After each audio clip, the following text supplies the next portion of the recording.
We will now move on to the next session, moderated by Dr. Shantidani Minz, for the talk titled Addressing Malaria in Tribal Communities by Dr. Aquinas Edassery.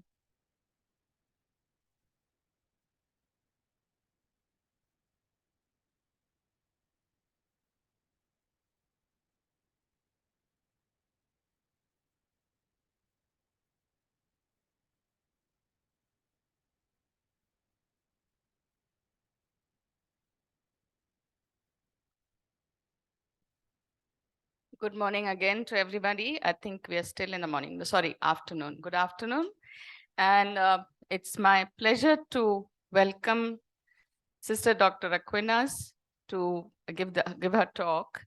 I got to know her more than 20 years ago, just calculating. And she's a MBBS and MD graduate from St. John's. She has moved from being a clinician, internal medicine, to somebody who is doing MCH today, a person who was in the secondary, a fairly high level secondary care, tertiary care, almost to primary care. And from being a clinician, and I don't know what else she did when she was first in the hospital, to today she's a person who's inspiring young people, transforming communities in a place which I had never been to in my life, and doing things that can challenge anyone. And I'm one person, I told her I'm going to watch from afar. That's how much courage I have to get into things that she did. So she's somebody we all will learn from. And one of the things that I would like to highlight about her is that from a comfortable position, she's gone to one of the districts in Odisha and founded Swasthya Swaraj Society in 2014. So it's 9 years since then. And what she has done there is only can be understood by seeing. So I encourage everybody who hasn't been to Bhavanipatna and Kaniguma. These are some of the names that I know. Sorry? Kerpai. Yeah, Kerpai is even better. Please go and see those places and live there for a few days at least. I would like to highlight the award she got because it's very interesting who gave the awards. One of the awards is Unsung Women Heroes Award by PhD Chamber of Commerce and Industry in 22.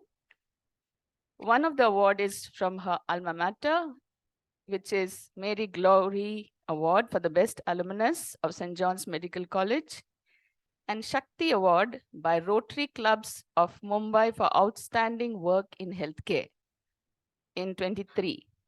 So even though we may not hear too much about her, the people who can make a difference and contribute to the society have really recognized her work.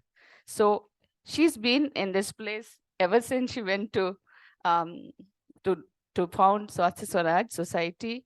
And we would like to hear from her what she has learned there and how this work has been contributing to the area, and her insight into malaria, which has changed faces in the last few years markedly.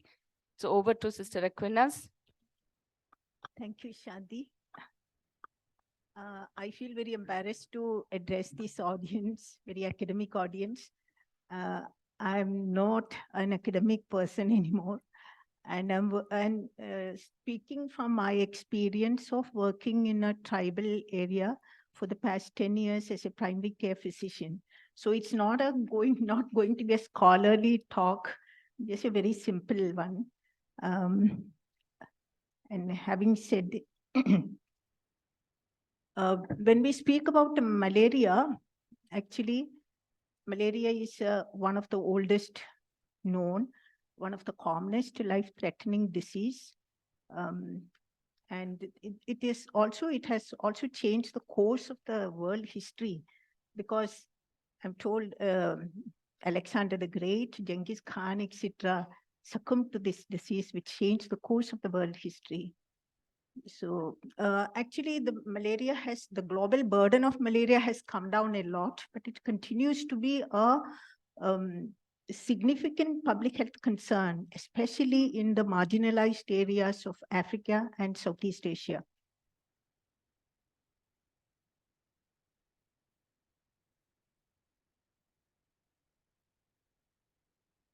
Not able to change.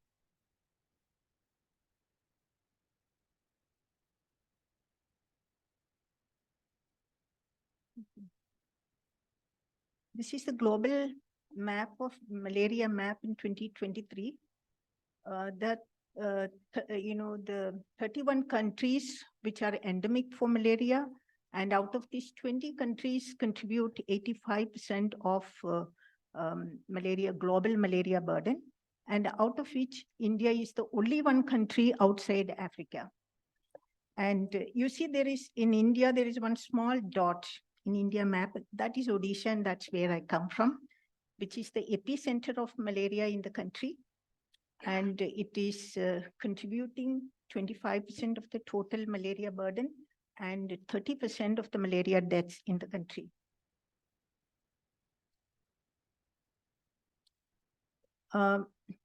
Louis Pasteur said the microbe is nothing, but the terrain is everything. There's a disproportionate burden of the disease in tribal areas. The tribal population is only 8.6% of the India's population, but it contributes to 50% of deaths and 60% of the Plasmodium falciparum infection. And the forested tribal districts which has only 6.6% of the country's population, it contributes to 32%, more than 32% of the malaria cases and more than 54% of the deaths. Of the known 5 species of malarial parasite, the Plasmodium falciparum is the killer one, contributing 95% of the cases and a great majority of the severe cases.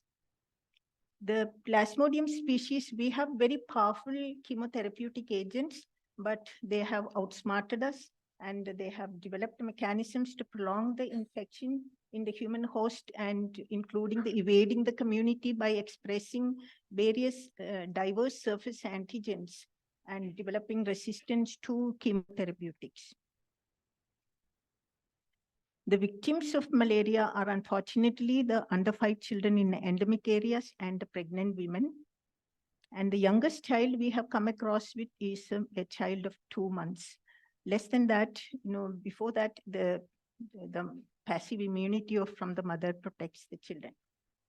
When we view malaria through the equity lens, I'm reminded of Paul Farmer, the great physician anthropologist of happy memory. His oft-quoted sentence, inequality itself constitutes modern plague. And Rudolf Virchow reminds all of us, all doctors, we need to be attentive to the biomedical as well as the social underpinnings of the disease. Scheduled tribes has got more incidents of malaria than the scheduled castes who live in the same area. And in the health-seeking behavior of the tribals, it is the number one factor is the poor socioeconomic conditions. More than the accessibility or availability of the health facilities, it is the poverty which determines their health-seeking behavior. Although it's a preventable and curable disease, it causes significant morbidity and mortality. The 600,000 patients die every year, and mostly in Africa, and majority are in children under 5 years. More than the immediate mortality, there is also a long-term effects, the persistent anemia in children and adults, the decreased work capacity, the learning deficits, neurocognitive deficits in children with repeated malaria episodes, stunted growth, all these things has lasting effects on the socioeconomic and development of the country at large. Malnutrition always coexists and is synergistic with malaria. The malnutrition in under 5 children, 68% 0.2% of deaths, malnutrition is contributing indirectly or directly. And repeated episodes of malaria worsen the nutritional status of the children further.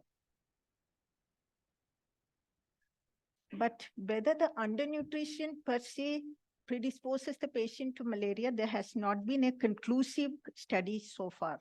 It has not shown any conclusive results so far.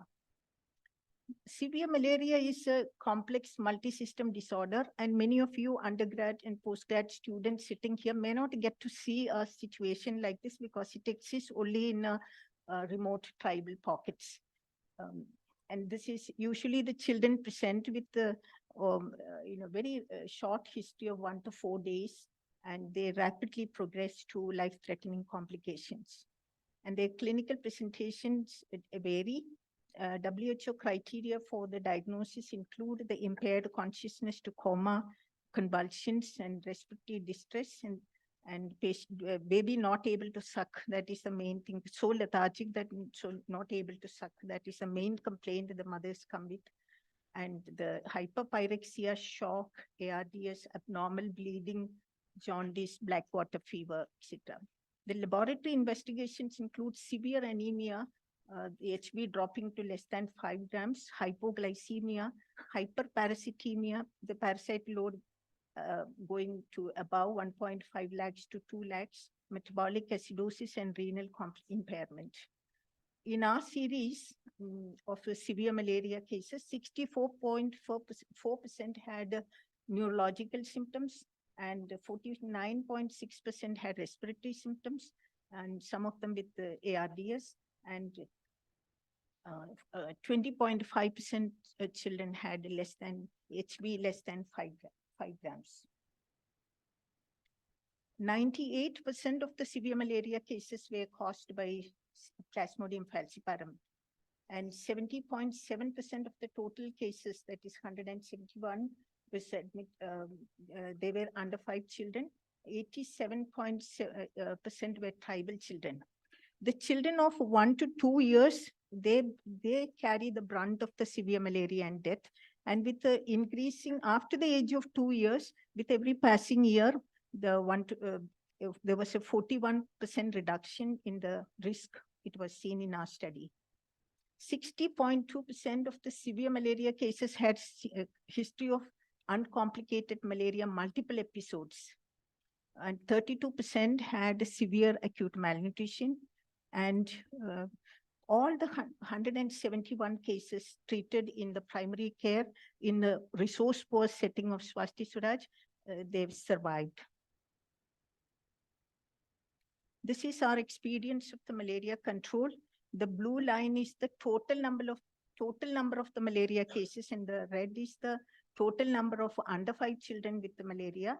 And the small one, green one is the under 5 children, the severe malaria cases admitted, and the red one, the last red one is the severe malaria cases admitted who are under 5 years.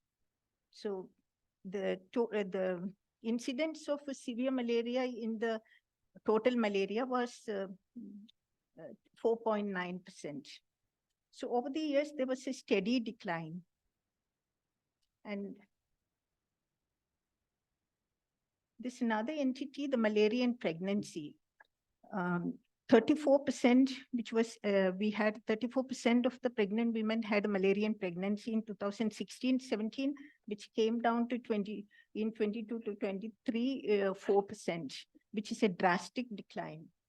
And as you know, the malaria and pregnancy has got many adverse effects on the mother as well as on the fetus. If a pregnant mother comes with the severe malaria, the chances of survival is extremely poor. And the decline and all these malaria cases in the pregnancy, hardly any of them came with the fever. This was all detected in our active screening, routine screening of every pregnant mother in the antenatal checkup. Malaria in pregnancy, more than the immediate effects on the mother and the baby, the fetus, Of course, with the malaria decline, our perinatal mortality also came down. But more than the immediate effects, there is also a long-term effects. The placental malaria, the low birth weight babies, the inflammatory cytokines, all these things lead to impaired brain growth of the baby. And this factor is actually not studied much. I've seen only two cases of two reports now, one from Benin and one from Malawi, bringing out this long-term effects of the children who survived the Malarian pregnancy of the mother. Before that, I would like to, how did we, the question will be, how did we bring down the malaria incidence from, very high levels to such a drastic level down? This is, we have collaborated with the government. The government of Odisha has set up, put up very aggressive efforts from 2017 onwards, and we have collaborated with this. And the main component was the primary care, the rapid diagnostic tests, and the drugs were made available in all the tribal villages through the primary care providers and in the hospitals. So it was all free of cost, the antigen-based RDT and the medicines. That was the number one thing. But second thing is the community involvement, the community participation in the malaria control. And community participation is not just awareness campaigns or health education. It's much more than that. We need to empower the community in multiple ways, and then only the community will participate with the control measures wholeheartedly. The tribal malaria is a reflection of healthcare inequalities. It's a disease prevalent in poorer areas, making them poorer. And malaria and malnutrition together jeopardize the tribal people's health and work capacity, especially the children's health and growth. Repeated infections in malaria with malaria in children and malaria during pregnancy affect the cognitive abilities of children and their growth. In tribal areas, when children come down with life-threatening severe malaria cases, they can never think of being treated in a well-set-up ICU or HDU because none exists in these areas. For that matter, where the infant mortality and under 5 mortality is very high, sky high. It used to be more than 250, the under 5 child mortality. There's no pediatrician even available in 200 kilometers radius. When we think of the equity in health outcomes, we need to think of innovations and approaches which will provide which will touch the lives of the people in the lowest strata, and how it has to be tailored to the needs of the people, the poorest people, and their it should be touching their lives. So this is one of the innovations which Swasti Swaraj has brought out. That is a GAS Swasthya Poshan Ghar, village health and nutrition centers. This is an approach to ensure the equity and addressing the health disparities.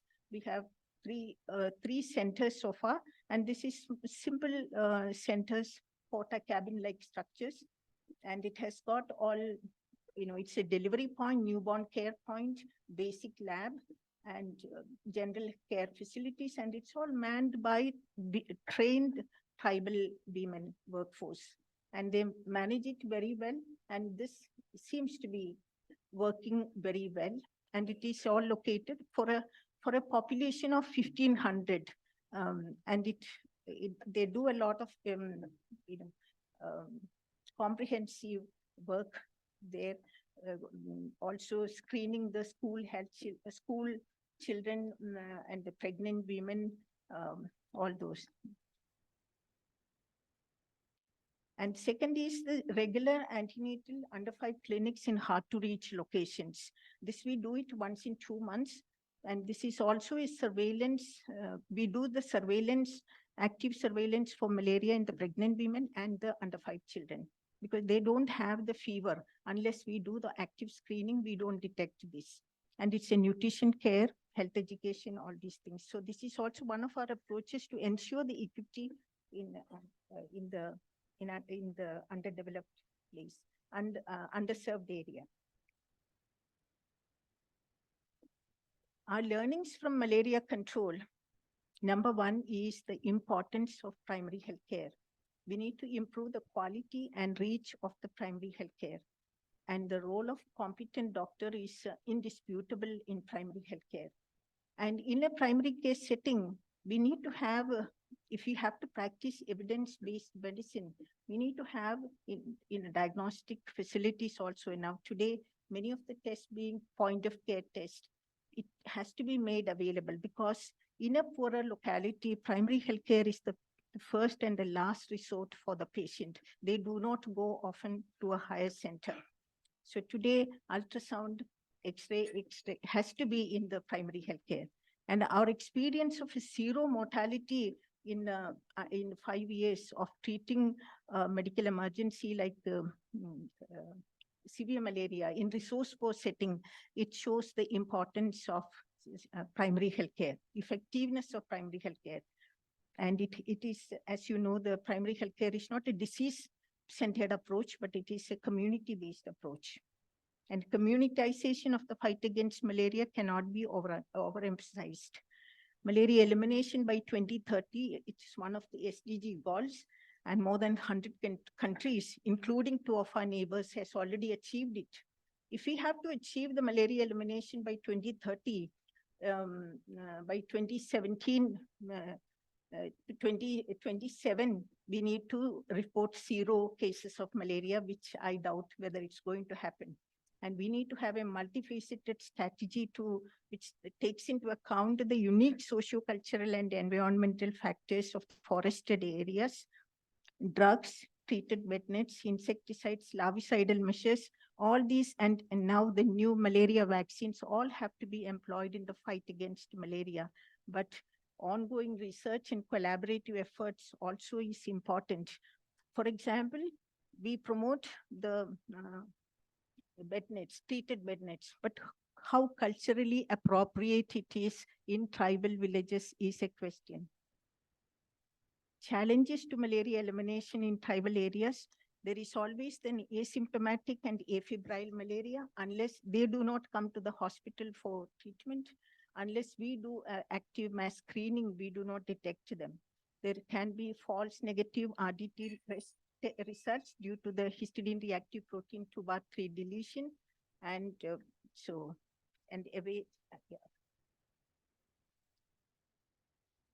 artemisinin resistance is a factor to be considered. And this is the powerful drug which we have. And there is always the danger of this. And it's already has reported from Southeast Asia and Eastern India. In our experience, we have not found this, but in our treatment of severe malaria cases, there was 2.3% cases had delayed parasite clearance up to 72 hours, which may be an indicative of in vivo development of resistance. It's a happy news that malaria vaccine is going to be rolled out by WHO. And when it comes to the tribal areas, it's going to be a daunting task because even a routine vaccination, immunization is not achieving anywhere near its targets, but we hope for the best. So to conclude, malaria is this is a significant public health concern, especially in the poorer parts of the country, and it needs a comprehensive approach to control that. Thank you.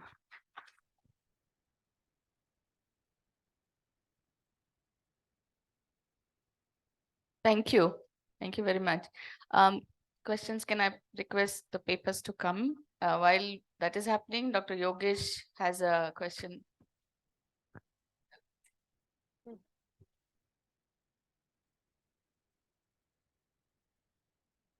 So almost as a co-conspirator in malaria control, kudos to you for what you have done in Kalahandi, bringing the mortality to zero in severe malaria using this primary healthcare approach, as well as what Orissa has done as an exemplary, running an exemplary control program in the country.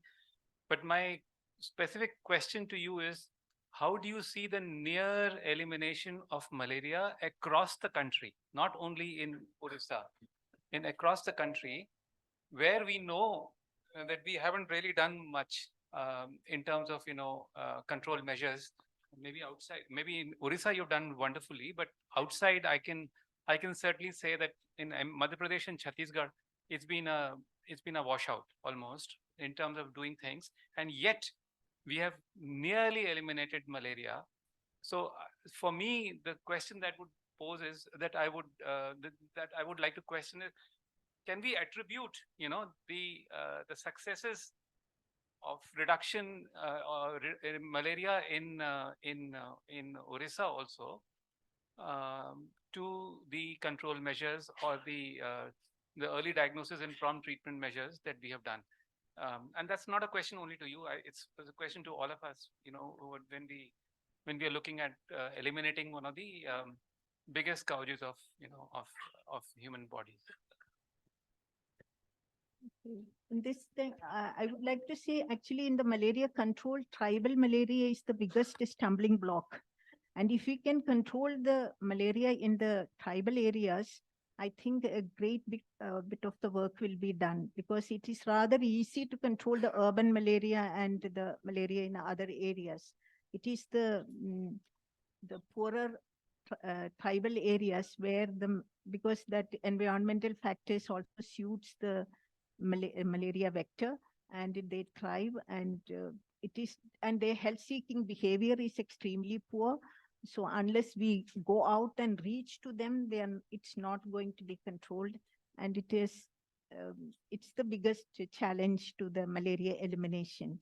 And also in the government, the active screening data, the government is not taking into consideration. So how far the data of the government is also a question. Only that which comes from the hospitals, they are taking into consideration. Thank you. I think that is one question I think we need to think about, and we will probably debate without any answer. That's what I've been asking this question to a lot of people. Is it just a secular trend that we are seeing and we are going to have a resurgence, or some things will come back? We don't know really. I mean, at this point in time, I haven't found any concrete answer to that question of reduction in malaria. And the question goes for Kala-Azar as well, which you had raised. I'm going to read out two more questions which have come. One is about awareness. Community awareness towards malaria is not enough. At what level can we involve the community to reduce the malaria infection or treat malaria cases? At what level can we involve the community for malaria infection reduction and treating cases? See, the involvement of the community in detection and the treatment, the government utilized the ASHAs, but they were actually making mistakes. But it had to be rechecked, cross-checked by someone else, because and it has not been found to be very effective. But now, because of the awareness program, what we see is the mothers have become very alert, and they are bringing the children when they get the fever, they are bringing the patients, more numbers to the hospitals. That is one improvement which has happened. Because the mothers, they feel, one thing they will say is, thanks to Swasti Swaraj, our children are alive today. And that is a reality, actually. The under 5 mortality came down a lot. Thank you. There's another question. Is there a role for seasonal malaria chemoprophylaxis in a malaria endemic country like India, especially for vulnerable groups like antenatal women, malnourished children? Seasonal malaria prophylaxis. This is not approved in the country for the pregnant women, the prophylactic measures. It's not yet approved.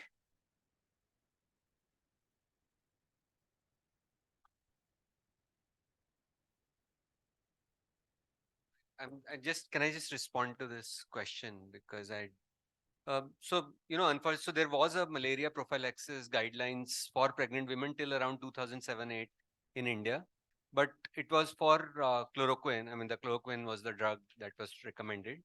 But then once there was resistance to chloroquine in the falciparum malaria, there were no revised guidelines since then. And it is more of a problem of the two departments of malaria and RCH coming together than any real reason for not having those guidelines. So it is unfortunate, I know that because I was in the middle of those conversations at that time to get a newer guidelines going beyond chloroquine. So chloroquine was removed as a chemoprophylaxis because they thought it's not effective against falciparum, and it was not replaced by anything since then. So there needs to be a guideline for chemoprophylaxis of pregnant women in India, but unfortunately there's none currently. Nothing to do with the technical reason.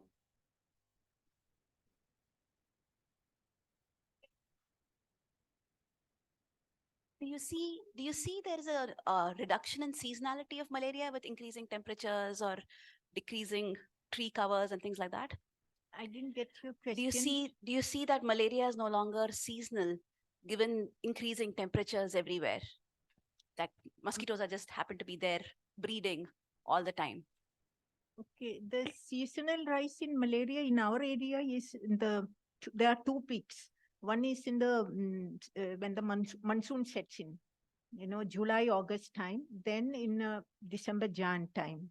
So these are the two times. Maybe that the temperature and it is probably conducive for them. We do see that peaks in the incidence of malaria that time.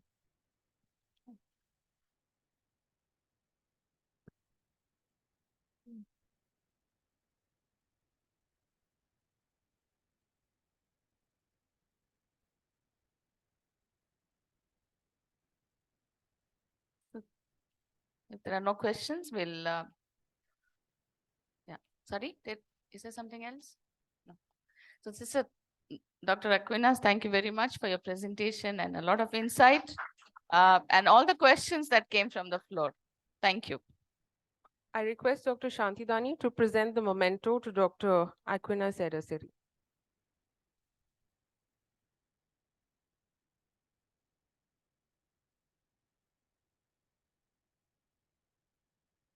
Thank you, ma'am.